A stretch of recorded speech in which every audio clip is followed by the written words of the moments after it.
Hello and welcome to Solomon's Cave. This is the second video in the Creation and Evolution series. Or perhaps I should say the second video on the topic of creation and evolution, as these aren't really a series.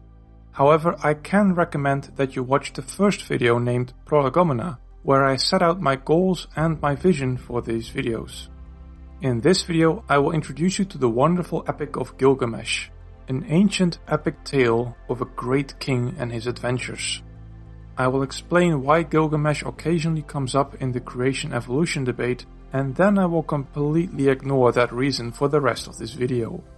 Instead, I will talk about what it is, the story itself, its manuscripts, the different versions, and its literary predecessors. But first, why is it relevant? The Epic of Gilgamesh, when it is brought up in conversation about creation and evolution, can be introduced in one of two ways. First, it can be brought up by someone trying to discredit the historicity of the opening chapters of Genesis. The argument is often partially implicit, and it can go something like this. Creationists take the first several chapters of the Bible literally, but here is something they don't realize. These stories are copied myths, not historical narrative. This becomes immediately clear when you read the Epic of Gilgamesh, which is obviously a myth and much older than Genesis. In the epic, there is a flood story which the biblical authors clearly copied from the Babylonians, and so the flood story in Genesis is just a myth. Secondly, it can be brought up by creationists trying to defend the notion that there really was a historical flood. That argument often goes something like this. If there really was a worldwide flood, as the Bible says, and if indeed all humans are descended from the survivors of that flood, you would expect a memory of that event to be passed down through generations in many nations. And guess what? Even some of the oldest civilizations out there, including the Babylonians, have a story about a devastating worldwide flood. Therefore, the existence of this old flood story proves that it was a real event, even though the way it was preserved is in the form of a myth. Now, am I going to answer whether the biblical authors copy-pasted the Gilgamesh flood story, or whether both Genesis and Gilgamesh are traditions about a historical flood? Yes, in part, in my PhD. No, seriously, a whole chapter in my PhD will be dedicated to analyzing the flood stories from the ancient Near East and comparing them to each other and with Genesis, before carefully giving my own conclusions. However, as I pointed out at the beginning of this video, here I will only give you a lot of background information about Gilgamesh, which I hope you'll find interesting regardless of where you stand. What is it? The story of Gilgamesh is an epic tale of a famous ancient king from Uruk in Mesopotamia. It is a story told in 11 tablets, and it follows the titular hero through a series of mighty deeds, only to return home at the end of it all and govern as a benevolent king. Those stories about Gilgamesh, or Bilgamesh as he was called back then, go back to the 3rd millennium BC. For the most part, this video will be about the epic, as it was written in the Middle Babylonian time by a man called Sin-Leqi-Unini. The epic was originally written in Mesopotamia, but it also became famous outside of that region and spread to Hattusa in eastern Anatolia, which was the Hittite Empire at that time, Ugarit, which is on the Syrian coast, and a tablet has even been found in Megiddo in Israel. Yet most of the tablets we have are from the library of Ashurbanipal in Nineveh. He reigned over the Neo-Assyrian Empire from 669 through 631 BC. He was not just a powerful king and a great conqueror, he was also an avid collector of writings, and when in the 19th century Western archaeologists discovered his library, they were reintroduced to this ancient epic. The story of how it was found and translated is the stuff of legends, at least among Assyriologists. After its publication in the late 19th century, it became an instant classic among both scholars and the wider literary community. It became so popular that it was included in James Mustich's 2018 book 1000 books to read before you die. It was in fact the only literary work from ancient Mesopotamia to make the cut. The story itself. The Epic of Gilgamesh is told over 11 tablets, and each tablet kind of functions like a chapter. Tablet 1. Tablet 1 begins with an introduction of the hero of the story, similar to some other epics about heroic kings, like the Odyssey. Here are the opening lines. He who saw the deep, the foundation of the country, who knew the proper ways, was wise in everything. Gilgamesh who saw the deep, the foundation of the country, who knew the proper ways, was wise in everything. He explored everywhere the seats of power. He knew the totality of wisdom about everything. He saw the secret and uncovered the hidden. He brought back a message from the antediluvian age. So he is immediately introduced to us as a wise king with near infinite knowledge. The prologue then continues to talk about his works, about the walls of Uruk, his capital city. Go up to the walls of Uruk and walk around. Survey the foundation platform, inspect the brickwork. See if his brickwork is not kiln-fired brick, and if the 7 sages did not lay its foundation. 1 shar is city, 1 shar date grove, 1 shar clay pit, half a shar the temple of Ishtar, 3 shar and a half is Uruk its measurement. And then the reader is invited to read about, quote, all the misfortunes that Gilgamesh went through. Then the tone and the meter of the poem shift, and we get essentially a second introduction to Gilgamesh, this time focusing not on his wisdom or his works, but his physical appearance. Surpassing all other kings, hero endowed with a superb physique, brave native of Uruk, butting wild bull, going at the fore, he was the leader, going also at the rear, the trust of his brothers. Gilgamesh, so tall, perfect and terrible, who opened passes in the mountains, who dug wells on the hill flanks, and crossed the ocean, the wide sea, as far as the sunrise, who scoured the world regions, ever searching life, and reached by his strength Uttanapishti, the far away, who restored the cult centers that the deluge destroyed, and established the proper rights for the human race. Gilgamesh was his name, from the day he was born, 2/3 of him God, but 1/3 of him human. Belet Ili drew the shape of his body. Nidimut brought his form to perfection. And on it goes. Such a beautiful and powerful king, I'm sure no king as perfect as Gilgamesh would ever abuse his power. Oh wait, no, scrap that. He's an arrogant little punk. He is constantly agitating the people of Uruk, both men and women, and he even demands to sleep with other people's brides. It is at this point in the story that the people begin to complain to the gods, and the gods listen to the prayers and complaints of the people, and summon Aruru. This goddess was given the task of creating a wild man, because of course that's the solution. This wild man is named Enkidu, and he is described in detail. He is in many ways the opposite of Gilgamesh. He is extremely hairy, dressed in rags and eating grass. He is found by a hunter near a waterhole, but he is unable to communicate with Enkidu over several days. When King Gilgamesh is asked for advice, he has the completely sane idea to bring a prostitute to Enkidu and let him do his business with her.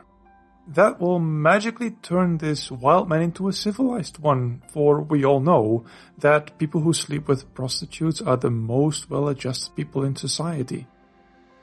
And since this is a myth, it works. After doing some light cardio for 6 days and 7 nights with a prostitute named Shamhat, Enkidu is now civilized.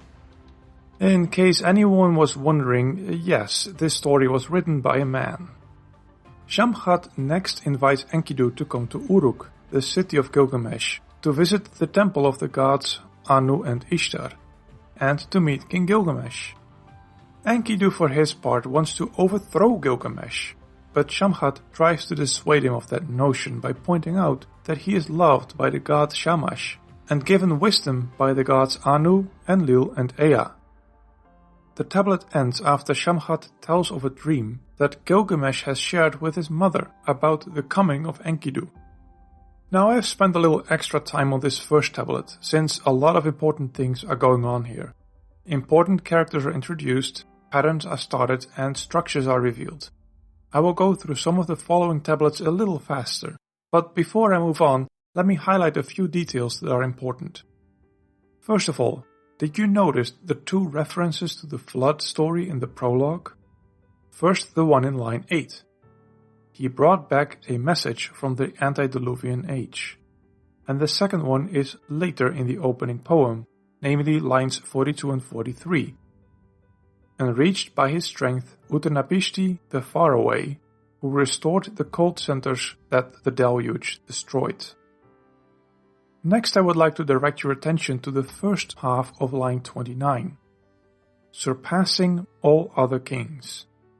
In ancient Mesopotamia, it is customary to refer to books by their opening line, including in a colophon at the bottom of a tablet. In that colophon, you can mention things like the name of the scribe, the number of the tablet, say tablet 4 out of 4, the year, and sometimes even the day the tablet was written, and of course the title of the book. This standard version of Gilgamesh is therefore called He Who Saw the Deep. But we have manuscripts from an older version, more on that later, but there, in the colophon, the older version is called Surpassing All Other Kings. This fact, among others, has led some, including me, to believe that the first 28 lines were added as a new opening poem for this standard Babylonian version, while lines 29 and the next couple of lines were the original opening of the older version. Next, I read a passage where the reader is invited to examine the walls of Uruk. This exact same invitation, repeated often word for word, will appear at the very end of Tablet 11. These two passages then form a frame around the book, which is a typical ancient literary technique. I've mentioned the city of Uruk a few times. It was an ancient Sumerian city in southern Mesopotamia, between the Tigris and Euphrates rivers. It is today known by the name of Warka, and is perhaps mentioned in Genesis 10 verse 10 by the name of Erech, the second city built by Nimrod. The ancient city had some massive walls as well, and where this epic tells the story of how Gilgamesh rebuilt these walls, a later tradition tells of a ruler named Anam who restored Gilgamesh's walls around Uruk. Archaeologists also found a temple dedicated to Ishtar in the Eana district. Part of that building can be seen on this photo, which is from the Vorasiatisches Museum in Berlin. Okay, quiz time. How long did Enkidu spend sleeping with Shamhat? If you guessed 6 days and 7 nights, you are correct. Now I won't comment on it very much here, but keep this phrase or this time frame of 6 days and 7 nights in mind for when we reach the end of the epic. You should also keep an eye out for Shamash, the god of the sun and justice. He is also known under the Sumerian name Utu and the name Amna. He was quite popular in cities like Sippar and Larsa, where some major cult centers have been found for him. This god will show up a couple more times in the epic, often helping Gilgamesh. Also Anu, or in Sumerian An, was the sky god, and also the king of the gods. He and his daughter Ishtar, known also by the name of Inanna, was the goddess of love, war and fertility. They will both return a few more times, especially in Tablet 6, in the Bull of Heaven episode. And finally, the gods Enlil and Ea, or Elil and Enki in some other traditions, will play an important role in the flood story. Tablet 2. Moving on to the second tablet, Shamhat has led Enkidu to Uruk, and she tries to make him eat bread and drink ale. Sadly, the text here is quite damaged, but from an older version we can reconstruct a little bit more. The older version describes a scene where Gilgamesh demands the right of the first night. That is, a couple is about to get married or just got married, but Gilgamesh gets to sleep with the bride first. Enkidu understands what's happening, and he blocks Gilgamesh's way. The text of the standard version picks up again, describing Enkidu physically blocking Gilgamesh from doing this. The fight is mostly lost except for in the older version again, but it ends in a stalemate and, surprisingly, a friendship between these two rivals.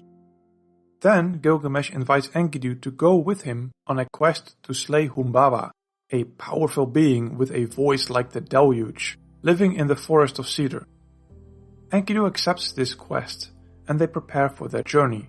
They forge weapons and get permission from the elders of the city to go on this expedition to slay Humbaba and bring back a great cedar. The elders warn them not to go though, in part because the god Enlil had created him to terrify men. Ultimately, it seems Gilgamesh manages to persuade the elders, though the end of Tablet 2 is poorly preserved. Before moving on to Tablet 3, again a few observations. First of all, the creature Humbaba is said to be made to terrify men by none other than Enlil. Enlil was already briefly mentioned in Tablet 1. He is the god of wind, air, the earth and storms, and Nippur was his chosen city. And being the god of storms, it is not surprising that he is also the god who caused the deluge. In fact, when it says Humbaba's voice is the deluge, already there is a link between Enlil and the deluge in a subtle way. Secondly, before going on his expedition, Gilgamesh first needed the permission from the elders of the city. The importance of city elders is a well-known phenomenon in ancient literature, including in the Bible, and later in the flood story, where the flood hero also deals with the elders of the city. Tablet 3. This tablet is all about the preparation for the Cedar Forest expedition. It starts with the elders giving advice to Gilgamesh and Enkidu, followed by the two heroes going to the goddess Ninsun, who is also the mother of Gilgamesh, which makes him 2/3 divine. The 1/3 part of Gilgamesh that is human comes from his father, the human king Lugalbanda, who was deified after his death. Ninsun beseeches the sun god Shamash to aid Gilgamesh and Enkidu on their quest in a long prayer. Then she adopts Enkidu as her son, making the two heroes brothers. In the next section, which is sadly quite damaged, they set out to the Cedar Forest and prepare for their confrontation with Humbaba.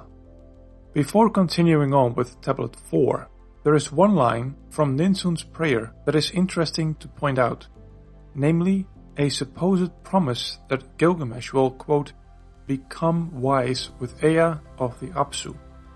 The Apsu being an underground sweet-water ocean where Ea ruled. Perhaps a strange sounding notion, but not entirely strange since wells and springs all, generally, have sweet water.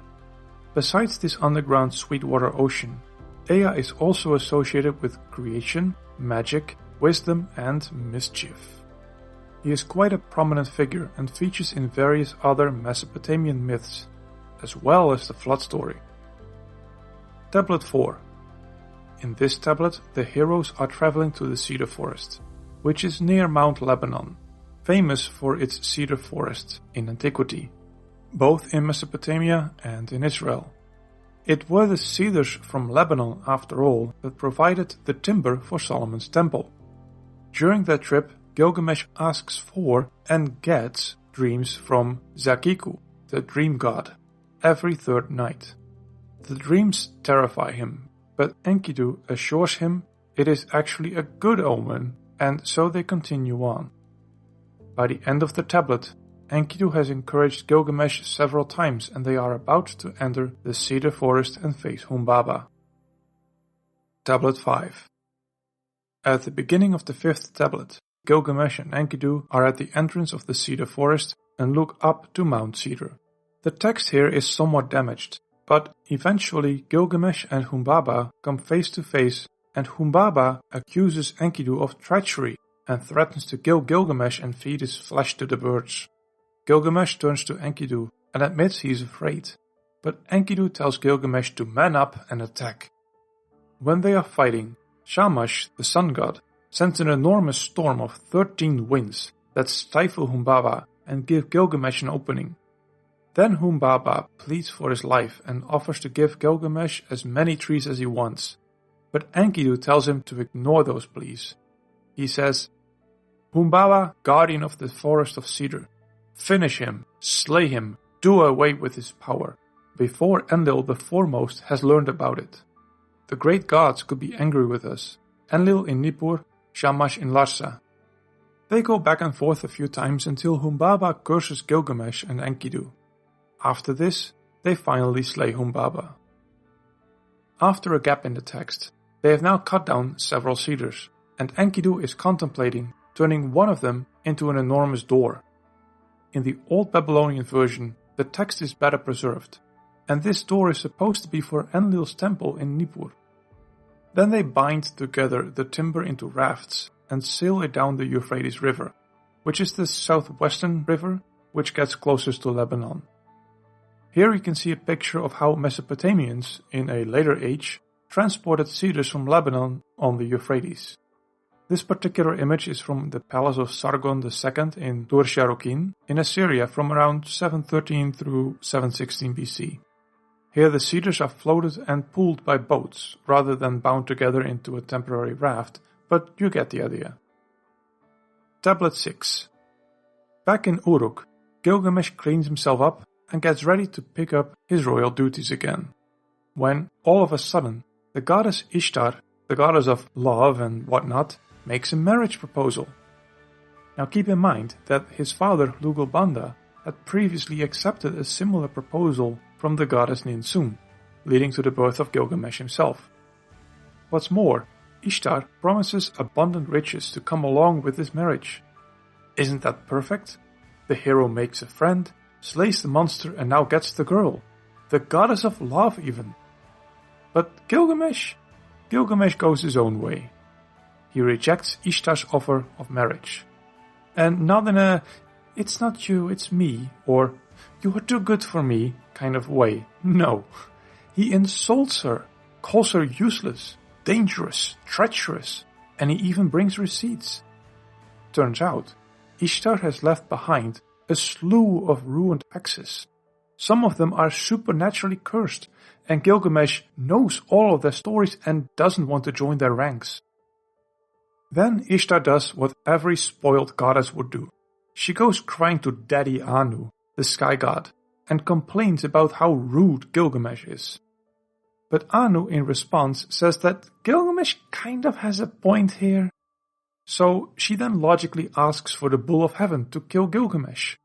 And if he doesn't give her this magical beast, she threatens a zombie plague.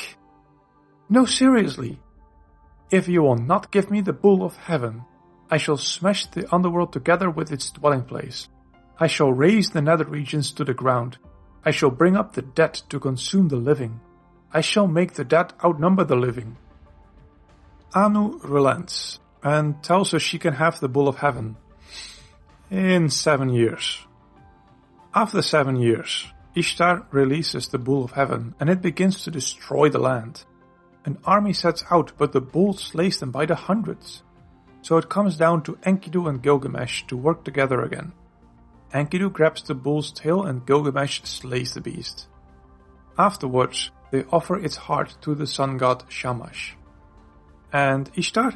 She is not happy. She curses Gilgamesh and in return, Enkidu insults her. Then everyone celebrates the slaughtered Bull of Heaven, whose cadaver is worth a lot. And Enkidu has a dream. Tablet 7. Sadly, the dream is lost in the standard Babylonian version. But from context and an old Hittite paraphrase, we can assume that a bunch of gods, including Enlil, get together and decide to kill Enkidu for slaying the Bull of Heaven. When Enkidu wakes up, he curses the giant cedar doors of Enlil's temple in Nippur, the very cedar doors he had brought from the Cedar Mountain after the slaying of Humbaba. He curses the door because this door should have gotten him some brownie points with Enlil. But Enlil is a fickle god, as he is in the flood story, and he doesn't care about Enkidu. Gilgamesh comforts Enkidu and says he'll pray to the gods for him, but Enkidu is convinced it's useless and begins to cry. Enkidu is bitter and vindictive. He prays to Shamash to curse all those who helped him at first, the hunter and Shamhat the prostitute. Then Shamash responds and basically asks what Shamhat has done wrong. She introduced him to Gilgamesh after all. Enkidu is still angry, but now blesses Shamhat as well. Next, he shares a dreadful vision he had with Gilgamesh, in which he entered the realm of the dead, or as he calls it, the house of dust. The latter part of his description is lost. Interestingly, one sentence ends with the word deluge, but we have no context of what it means here. The tablet ends with Enkidu lying on his deathbed for many days and finally dying. Tablet 8. Enkidu has died, and Gilgamesh mourns, loudly and poetically. I shall mourn Enkidu, my friend, like a professional mourning woman, I shall lament bitterly. At the end of his lengthy lament, Gilgamesh orders the craftsman to construct a statue for Enkidu and gives funerary instructions. Then Gilgamesh says, "And I, after you are gone, I shall have myself bear the matted hair of mourning. I shall don the skin of a lion and go roaming the wild." Then it seems the funeral is held, which includes many gifts for his friend Enkidu to be put in his mausoleum with him, though the text is quite damaged. Presumably, as part of the funerary rites, many gifts are presented to the gods, including several gods related to the netherworld, and petitions are made. Tablet 9. The text picks up on the next tablet, and Gilgamesh is still mourning, but now he's also afraid of dying himself. I became afraid of death, so go roaming the wild, to Utanapishti, son of Ubartutu. The logical connection between being afraid of dying and going to Utanapishtim is not spelled out here, but part of it will become clear later on, and another part is hidden in the name Utnapishti, which can be translated as he found life. Later in the tablet he reaches the mountain of Mashu, which means twin, a very high mountain that is guarded by scorpion men. These scorpion men talk with Gilgamesh, wanting to know what his plan is, and here, in a somewhat broken text, Gilgamesh explains that he wants to meet Utnapishtim because he stood in the assembly of the gods and found life. After some more talking, the text is still broken here, the scorpion man let him through. Next follows a long, dark journey. By the end of the tablet, he reaches a forest near the seashore. Here at the seashore, we meet Shiduri, an alewife. Now at this point, Gilgamesh looks like a mess. He hasn't washed himself in ages, he's wearing rags, so Shiduri bars the door and goes on the roof and yells out to Gilgamesh, "Who are you and what do you want?" He introduces himself and says that he wants to go to Utnapishtim. Shiduri says that it's impossible because you'd have to cross the ocean, and no one can do that, because it is filled with the waters of death. Well, except for Urshanabi, the boatman of Utnapishtim, with his stone ones.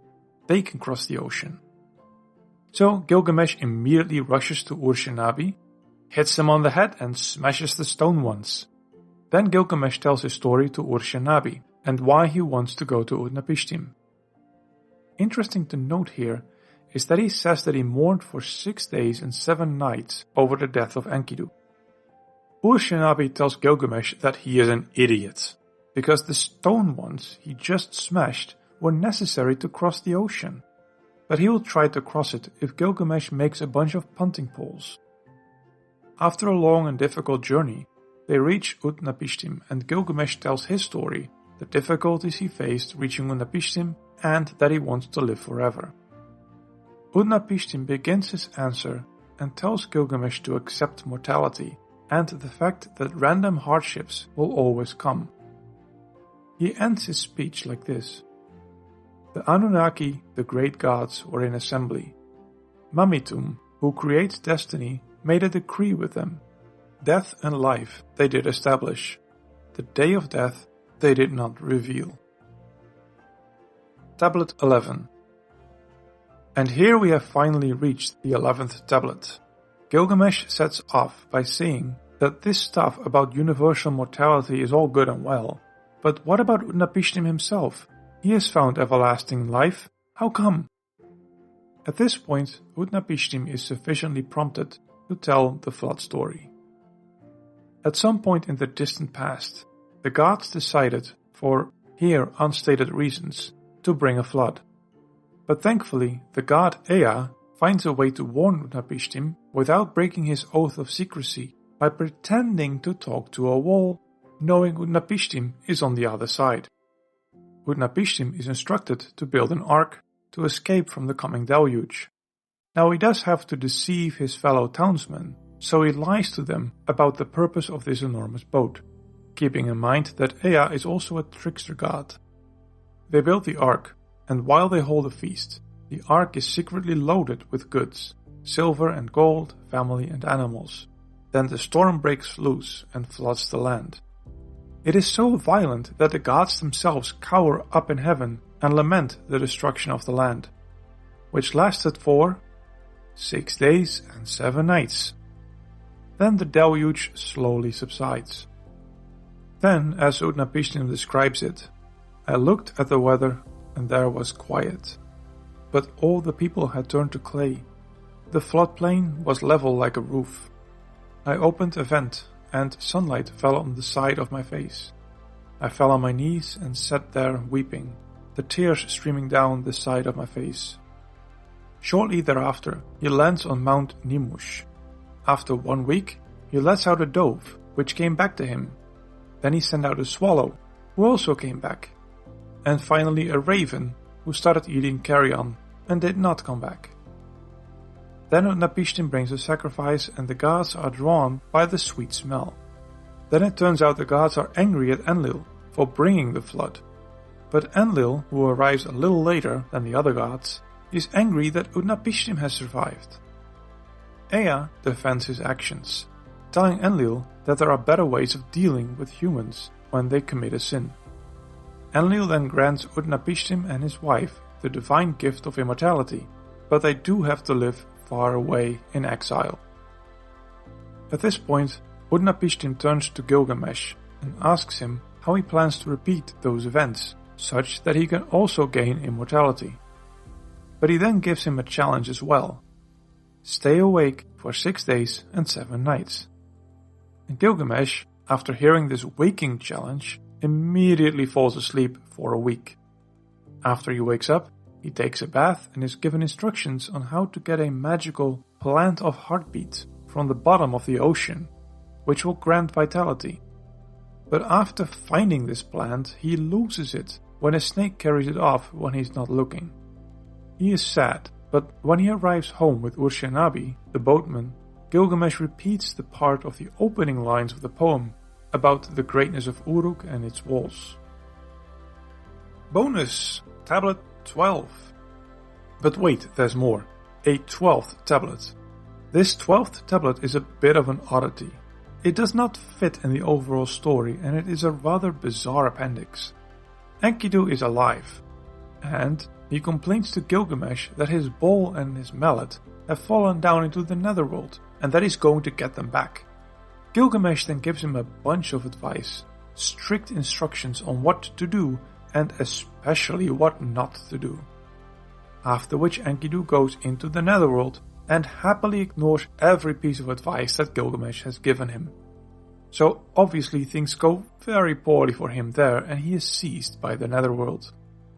Gilgamesh weeps and goes and begs various gods for help. Ultimately, Shamash gets Enkidu out again. There is a happy reunion, after which Gilgamesh asks Enkidu what he saw. He shares what and especially what kinds of people he saw in the netherworld and how they fared in the afterlife. The end. At this point, feel free to pause the video, stretch and get some coffee or tea, for we are, in fact, not quite done yet. Yes, we have reached the end of the summary, but not the end of this video because there is a lot more that can be said. It's manuscripts. Let's start with the manuscripts. You may remember from the beginning of this video that the standard Babylonian version of the Epic of Gilgamesh was written in the Middle Babylonian period, which roughly dates from 1595 to 1155 BC. In my estimation, it was written in the earlier part of the Middle Babylonian period, so maybe in the 1400s, yet the manuscripts we have from the standard version are mostly from the library of Ashurbanipal. So, who was Ashurbanipal and why did he have a library? About a century after Jonah preached his short sermon in the Assyrian capital of Nineveh, the last great king of the world's first bona fide empire reigned over an enormous territory. Most of Mesopotamia, a large portion of the Levant, including what is now Lebanon and northern Israel, they were all under his control. He reigned supreme and undertook several military campaigns, including to Egypt and Elam. Though born the fourth son, Ashurbanipal manages to bypass his older brothers and claim the rulership for himself. If we are to believe his own words, and perhaps we shouldn't, but if we were to believe his own words, he was physically perfect, extremely intellectually gifted, and an amazing omen reader, a mighty hunter, and a wise statesman. I'm sure none of this is even remotely exaggerated, including the fact that he supposedly had access to some very interesting writing. Here, he discusses his education. I have inspected cuneiform signs on stones from before the flood, which are cryptic, impenetrable, and muddled up. Of course I'm kidding, and we should take many of his boastful claims with a pinch of salt. But one thing is clear, and that is that during his life he at least wanted to appear like he was all these things, including that he was a great scholar. And it is for this reason that he searched all over his kingdom for texts and then had them brought to his royal library for storage. Based on the colophons of these tablets, we can see that sometimes they were simply taken from wherever they were found, but others seem to have been copied from originals, after which the originals might have been brought back to the previous owner. In any case, this famous king left behind a massive collection of clay tablets for us to enjoy, including the most complete version of the Epic of Gilgamesh. However, this collection of clay tablets, most from around his time or slightly older, does have a few drawbacks. First of all, it is several centuries after the standard version was produced. Additionally, they are all written in Assyrian handwriting styles, while scholars suspect that the epic itself was written in southern Mesopotamia. So there is a chronological, a geographical, and perhaps even a dialectical gap between the standard version as we have it and the standard version as it was produced originally in the Middle Babylonian era.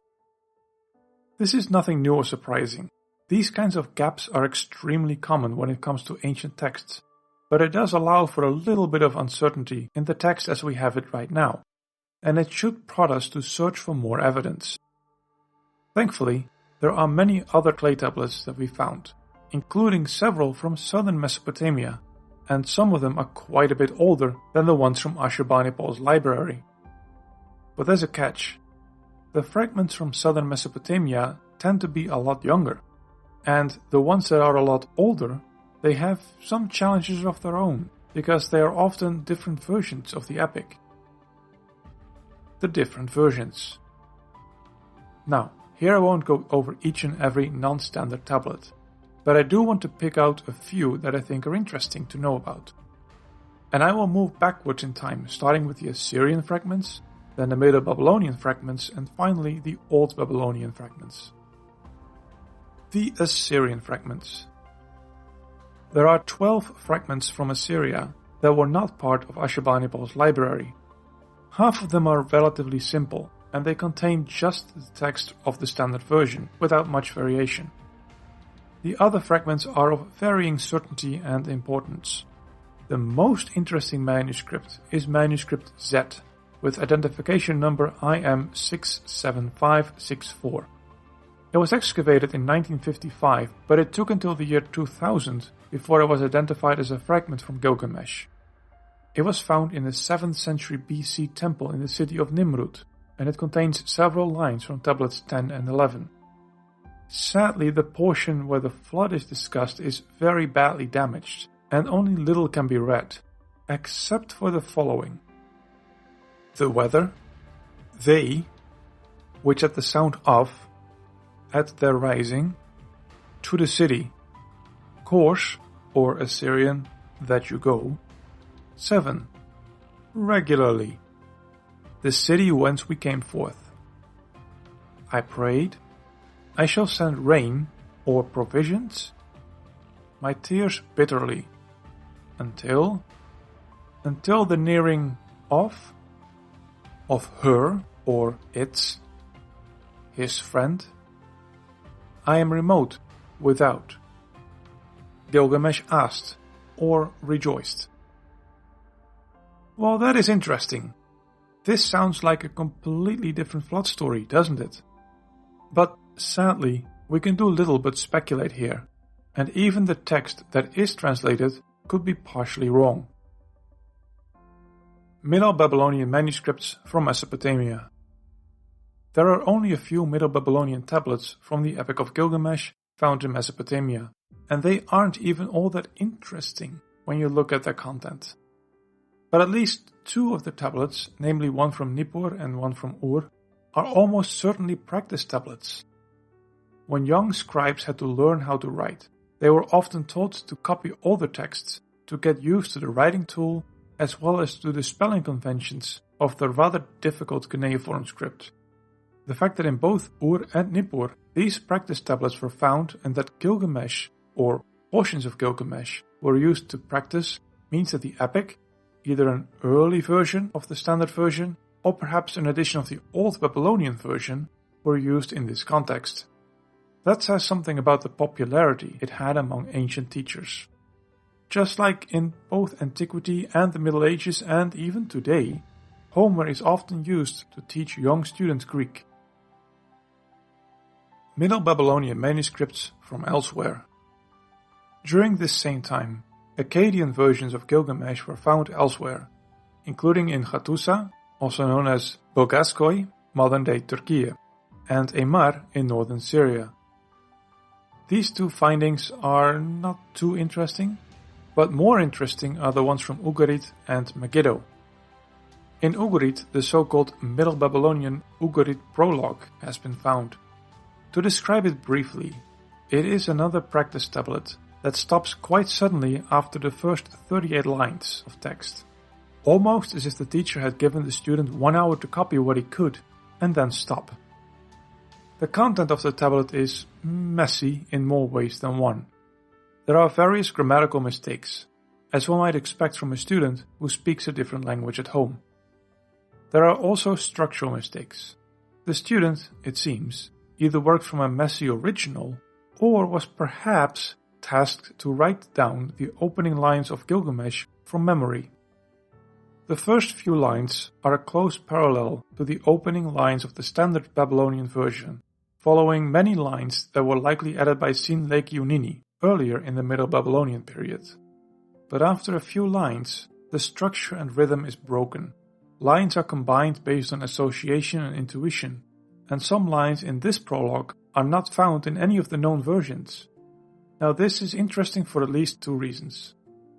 One, apparently, the scribes in Ugarit also used Gilgamesh to learn Akkadian, which at this point in time had become an international language for trade and diplomacy. 2, because this prologue, however confused it appears, uses the same opening lines as well as several lines from the standard Babylonian version's opening poem, it is the first hard proof, at least in my opinion, that the standard Babylonian version was indeed composed in the Middle Babylonian time and not shortly before Ashurbanipal. Next, the tablet found at Megiddo in Israel.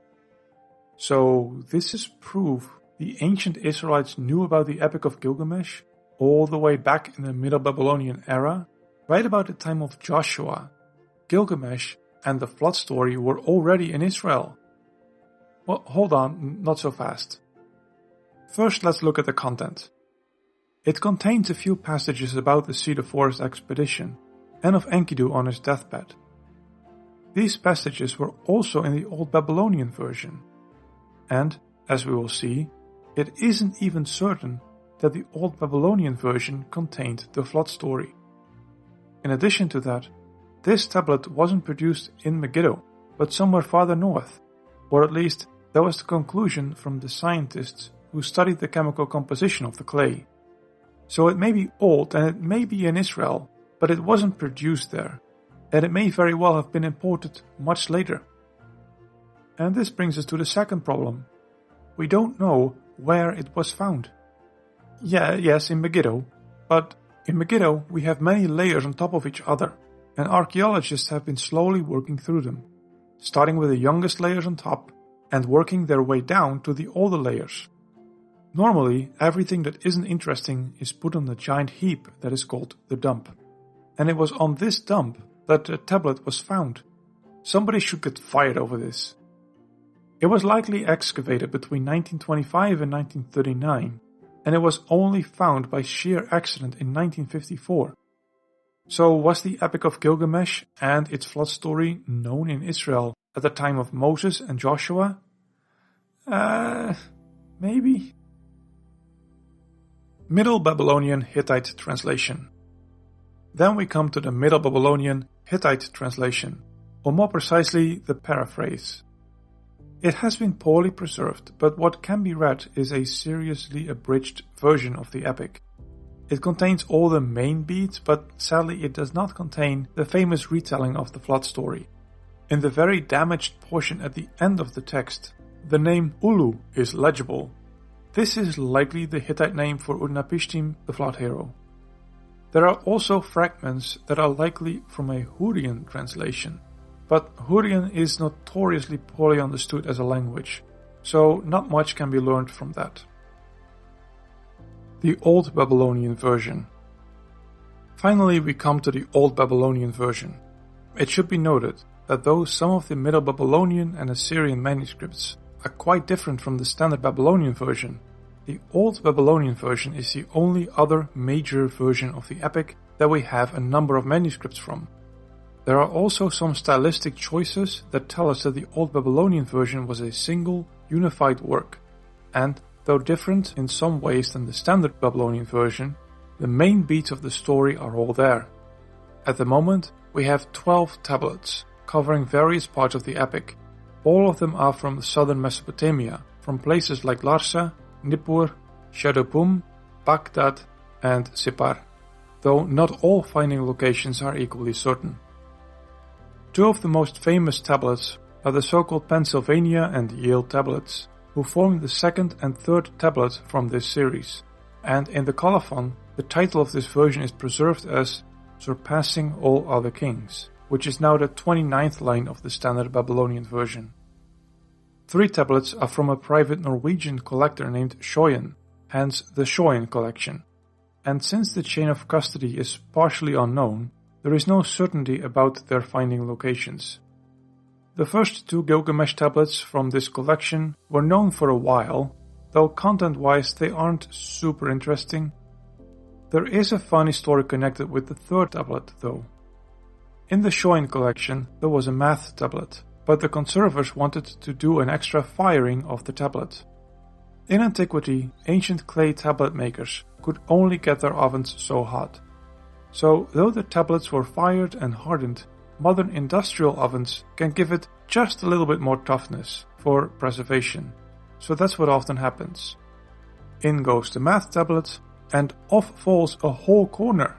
21 pieces just fall off and have to be scraped off the bottom of the oven. And lo and behold, there is writing on them. Many of the pieces are too small to read anything useful on, but a few pieces contain just enough text to identify it as part of the Old Babylonian version of Gilgamesh. Most other Old Babylonian tablets contain sections from the Cedar Forest expedition, with at least one of them, namely the tablet from Nippur, possibly being a scribal practice tablet. There isn't much more to be said here. Except for one tablet, which is probably from Sippar. It is the most interesting one here, for even though it does not contain the flood story itself, the text is very similar to tablet 10 of the standard Babylonian version, and contains a reference to Utnapishtim, the flood hero. This is the only hard evidence that we have that in the Old Babylonian version, Gilgamesh went to visit Utnapishtim. What we do not know is what their conversation was like, and if it included a full retelling of the flood story. Its literary predecessors. Now that we've reached the end of this inquiry and seen the earliest manuscript of the epic, let's look at what inspired the epic to be written in the first place. And here I will very briefly explore two literary works or collections of works that inspired the epic to take the form that it has. Sumerian Gilgamesh poems. The first are the Sumerian poems about a guy named Gilgamesh, and yes, that is his name in Sumerian. It is spelled with a B for some reason. There are 6 Gilgamesh poems we know about, and they are 1. Gilgamesh and Akka. This tells the story about Gilgamesh as a king of Uruk. Uruk is being attacked by Akka, the king of Kish. In the end, Gilgamesh is victorious and Uruk becomes a powerful city in the region. 2 and 3 are Gilgamesh and Huwawa. Huwawa is the Sumerian spelling of Humbaba. This poem exists in 2 versions, creatively called version A and version B. Version A was far more popular, but version B seems to be older. It tells a story roughly similar to the Cedar Forest expedition found in tablets 3 through 5 in the standard Babylonian version. 4. Gilgamesh and the Bull of Heaven. This is a poem which is very similar to tablet 6. 5. Gilgamesh and the Netherworld, or Gilgamesh and Enkidu and the Netherworld. This has some echoes in tablet 7 and is translated almost in its entirety in tablet 12. 6. The Death of Gilgamesh. This is by far the most interesting one to me, as it talks about Gilgamesh on his deathbed, but then the focus of the story shifts to the realm of the gods, where they discuss Gilgamesh's mighty deeds, including that he reached Ziusudra, the Sumerian name for the flood hero. This poem doesn't retell the flood story, but it does mention that Gilgamesh met the flood hero and that he learned some things about rituals that were lost by the deluge. All the manuscripts of these Gilgamesh poems, except for one, date from the Old Babylonian era and were almost always found in schools for scribes in southern Mesopotamia, meaning that they were part of the scribal curriculum. It has long been speculated that these Sumerian poems were first composed during the so-called Ur-III dynasty, a powerful Sumerian kingdom in the 22nd and 21st centuries BC. They may very well have been composed by court poets, because the kings from this dynasty claimed to be descendants from Gilgamesh himself. But we had to wait until 1993 for the first and so far only manuscript that can be positively dated to the Ur-III period. This manuscript contains part of the Sumerian poem Gilgamesh and the Bull of Heaven. Atrahasis. A second inspiration for the Epic of Gilgamesh is found in the myth of Atrahasis, which contains a flood story, and this flood story seems to have been copied, sometimes word for word, in the standard Babylonian version. The version of Atrahasis that we have primarily stems from the Old Babylonian era. There are some fragments that are younger and represent different versions that sprang up later. I may do a video about Atrahasis if anyone's interested. Let me know in the comments if you'd like that. Conclusion. There is a lot that can be said about Gilgamesh, the flood story and how it relates to Genesis. Trust me, I have only barely scratched the surface here. But here I have summarized and briefly discussed some of the basic things that I think you should know before drawing any hasty conclusions about Gilgamesh, Genesis and the flood story. A note on language and new findings. I've put a bunch of resources in the description below for you to continue with your own research on this topic. But let me end with one brief comment. When reading about the Epic of Gilgamesh, it is important to consult not just academic resources or resources created by scholars, but also to read the most recent editions. There are at least 2 important reasons for not relying on all the versions of Gilgamesh. The first is that our understanding of Akkadian has improved significantly over the last 100 to 150 years. It is not too difficult a language to learn, although cuneiform script does make everything a lot more difficult. But also keep in mind that scholars had to learn this language from scratch, often guessing at the meaning of words based on similar sounding words in Hebrew and Arabic and Old Syriac and Old Persian. Secondly, we keep finding more and more tablets, some from new excavations, but some are found by museum curators who go through the hundreds of thousands of tablets in storage rooms that are not yet analyzed, and sometimes from private collectors who have no idea what they have on display in their homes. This means that in a few years this video will be outdated, but for now this video is reasonably up to date, and I hope to see you in the next one. My next video under the Creation and Evolution heading will be about biological taxonomy.